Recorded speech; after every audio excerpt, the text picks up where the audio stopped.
Welcome to the Self-Awareness and Self-Compassion Podcast, formerly known as the Full Spectrum Feeling Podcast. I'm your host, Blaise Schwaller, life coach, mom, and former tattoo artist. I help people heal their past, speak their truth, and love the lives that they're living now. Join me here every week for conversations on how to live an imperfect but fully engaged life that embraces all the feels so that you can stretch into your best life while enjoying the you that's here right now.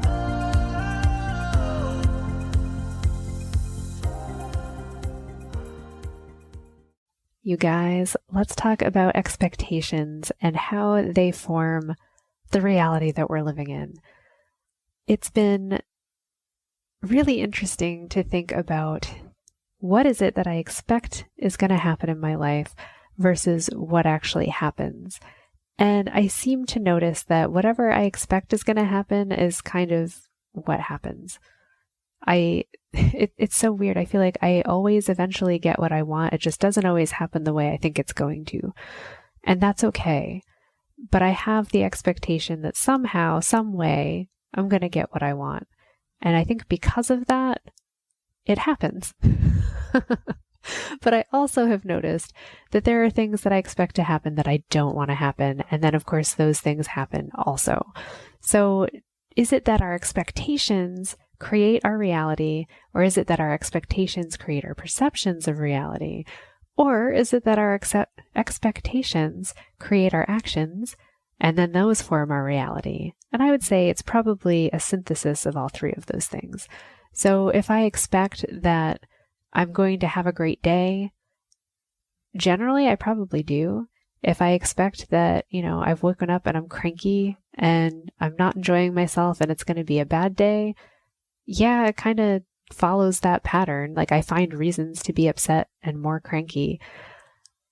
The more aware I can allow myself to be, the easier it is for me to break those patterns. So what I'm trying to experiment with right now is being a pattern disruptor in myself.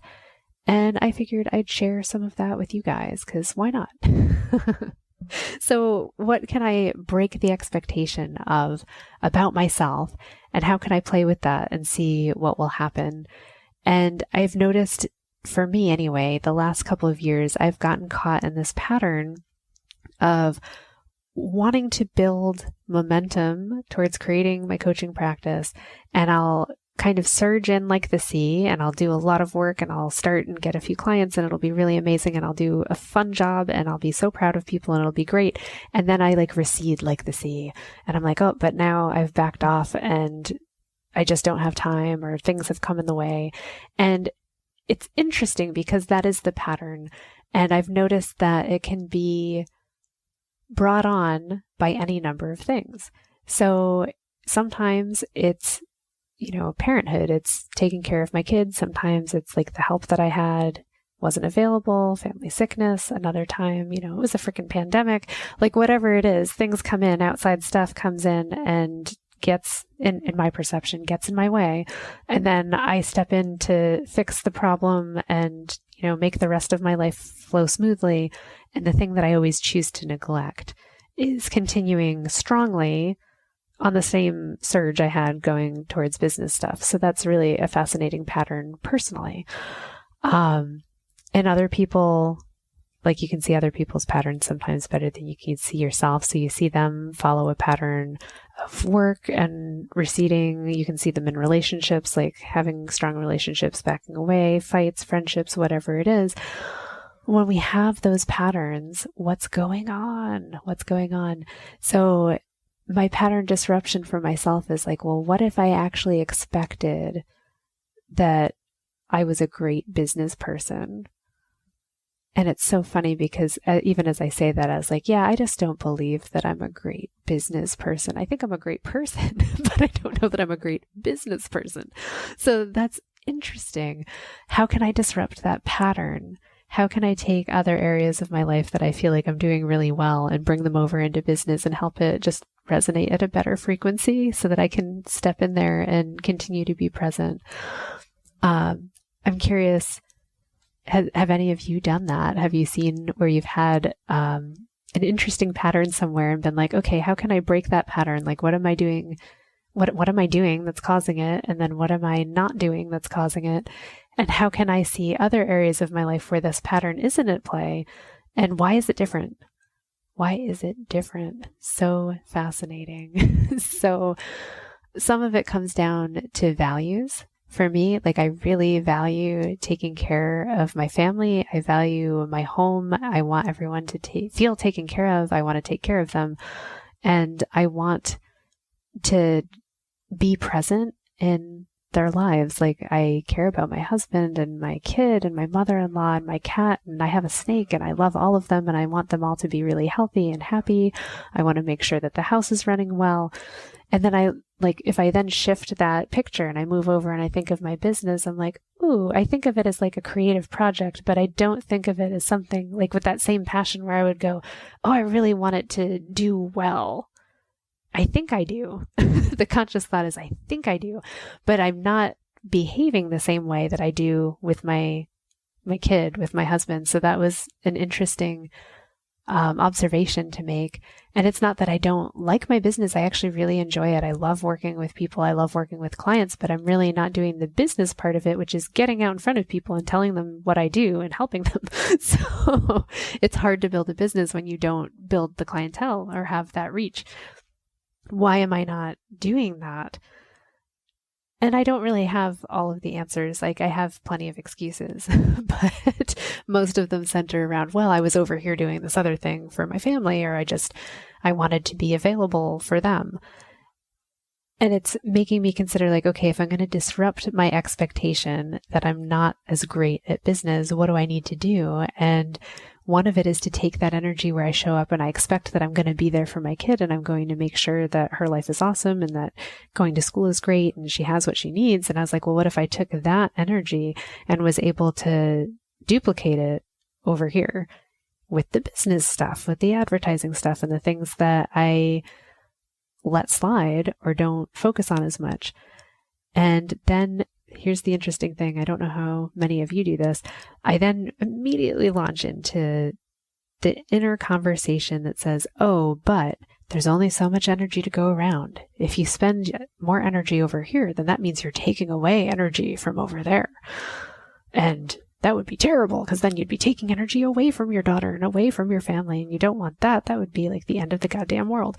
So I think this gets into unconscious intentions, right? Is that I have a really strong value around taking care of my family and being part of my family and being involved in that. And I'm threatened by anything that might take that away or pull away from it. And at the same time, this is the interesting one. I have this other intention, which is like, well, in order to support your family, you really want your business to do well, right? So if you don't have a job and you're just like taking more of your family's money and sinking it into like a failing business, that would suck, wouldn't it? And I'm like, that is true, but I'm willing to do that if that's what it takes. It's so funny. And I was like, well, what if you could flip that around, Blaze, and be like, I'm willing to really go the extra mile to make it work if that's what it takes.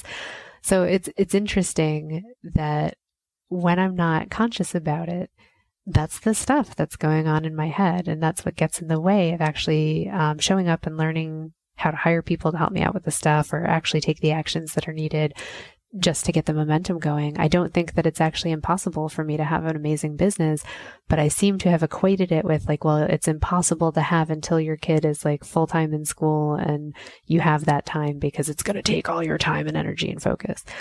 And to an extent, I mean, yeah, business takes time, energy, and focus. I'm not going to lie. Like you can't do it in a vacuum, and you don't get to just like duplicate your life and be with your kid and also be with your business. Like you kind of have to make a decision in any given moment on what you're going to do and how you're going to spend that time. So it's interesting uncovering the subconscious values that are becoming more conscious to me and smiling at them and being like, wow, actually, I love these values. It's interesting. Like I don't hate them. And that's why I've been stalled out. Interesting. So now it's my choice. Like, do I alter them? Do I expand them? I think what I want to do is expand them. I actually want to have more. I don't want to have less. So I would like to have more prosperity, more business acumen, like more presence in my business, and equally have an amazing presence in my family life. How am I going to do that? And that's something that I'm still tossing around, like how do I manage that in my life the way that I want to do it? How do I want to make this function? And am I okay with all of my decisions? It's really interesting because I had so much judgment on myself about how I'm failing and I'm not doing a great job. And how could I do this? How could I, take all of this time and energy away? Because I already have. I've put thousands of dollars and probably thousands of hours into my business to, not really make money, which is what a business is supposed to do. But on the other hand, I've made lots of really good friends. I've had some really great success stories. I've learned a lot. I've coached a lot. I've really enjoyed it. I believe that I've made a difference in some people's lives. That's been really fantastic. And that gets me through. And that has been enough for me so far. And now I want it to be all of that and the bag of chips, which should be lots of dollars. That's what I want to come into this business as well. So how can I make that happen and be happy with that result? And this uncovers some more unconscious fun stuff, right? So my expectations around money and my expectations around asking for support, giving support. I'm always good at giving. I'm happy to give my time. I'm happy to give education, opinions, help, support, a boost, more amplitude and publicity to other people, like my time, my care, my money. I'm happy to do it, and I do it a lot. And the other missing piece is the receiving in return. Like, what do you get in return? And that's been really hard for me. And I'm learning that, you can't live your whole life that way. You can't just give and never get anything back, because it leads to feeling depleted and angry and resentful over time. Like, wait a minute, I also needed, why weren't you there for me? So when I noticed this in my business, I'm like, wow, I've given a lot to it and it's not really giving me a bunch back. I'm going to focus on the things that it has given back, which is, awesome results for other people. And it's been great experience for me. And it's been good feelings and lots of learning. Those have been good. So let's focus there first and find the gratitude so we can resonate with that and bring more in. But the money part has been where I've had difficulty. I was like, wow, I really have issues with money and asking for money, and receiving support in that form isn't that interesting. That's where I need to do the work. And I'm very shy of it, I guess. Like, I'm shy around money. I'm shy to have that conversation. And it shows up even in being shy to ask for like a return from what I spend in advertising. I'm like, oh, yay, I've got some people on my list. Yay, it's amazing. And I'm like, yeah, but then you're not doing anything with that list. You're not telling them what you do or offering for them to buy something from you. And I'm like, oh, that's totally on me. So this is amazing. And I'm really happy that I've discovered it, because it's showing me, one, that I'm responsible for everything in my life and in my business, which is fabulous because it means that I can absolutely change it. And I also am excited that knowing this lets me go, oh, okay, it actually isn't as hard as I thought to make it better. So like my expectation went from like, well, I'm just kind of a shitty business person, to going, no, my expectation is not that I'm a shitty business person. It's just, I've been kind of a meh business person because I didn't know this about myself. And now my expectation is like, whoa, I'm totally going to fix this. It's so fixable. And all I need to do really is show up. Like, there's this missing piece. Like, I'm willing to invest and I'm willing to do. And then it's like I drop the ball just before I would ask someone to come work with me. But what if I didn't drop that ball? What if I learned how to keep it in play? And that's a skill that I can learn. And that's like so liberating. So now my expectation is I'm going to spend, the rest of the year learning how to keep that ball rolling and learn how to receive it back, so that I'm not just pitching a ball all the time and waiting for it to come back. I'm going to start asking, hey, I need you to help pitch the ball back. Let's work together, not just me, spouting advice that, may or may not apply to you. Like, if you actually have issues in your life and you want help with that, come to me. I'm so down for supporting you. This is how you work with me. That's been the missing pieces. This is how you work with me. So I'm going to learn to do that. And that's exciting. And it no longer has to be this unconscious thing around like, oh, because you're a mom or because you have whatever else going on in your life, like that's what's blocking you from anything else. I'm like, it's not any of that. No, it's just simply that I haven't learned how to ask for support in that area of my life, whereas I've been happy to be the support everywhere in my life. Fascinating, fascinating, fascinating. So I started out talking about expectations and how what we expect kind of becomes what manifests. And it turned into a little bit talking about unconscious intentions and unconscious habits. And I think that forms a lot of what we expect. And I'm ending saying, when you're able to uncover and see some of those expectations and see some of those intentions and values for what they are, you can start to see the missing gap and be like, why do I expect that? Where is that expectation? And if that's the expectation, how is that forming my result? How is that forming my result? And when you do, you realize like, oh, maybe it's as simple as what I found. Like there's this tiny little missing piece where if I just continued through that little edge, I'd start to get some traction. That's where I take my foot off the gas.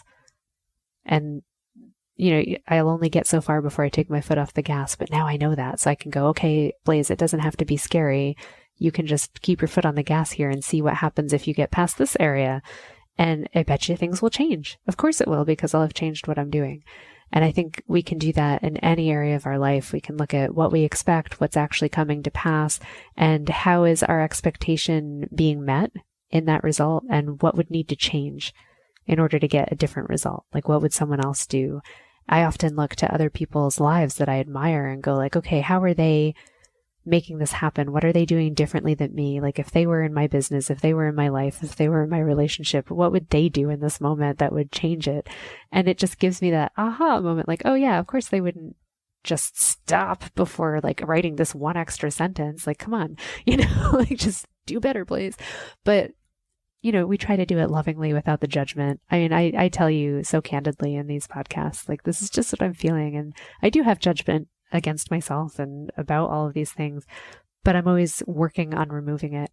And I feel like I'm pretty successful in doing that. It's not that I don't judge. It's that I'm really quick to like feel that and go, yeah, okay, that happened. And then just let it go.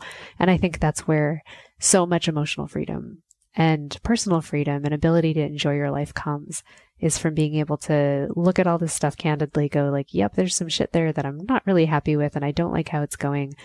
I'm going to own it. It doesn't feel good, but that's okay. And I have the power to make it better. And that feels pretty damn amazing.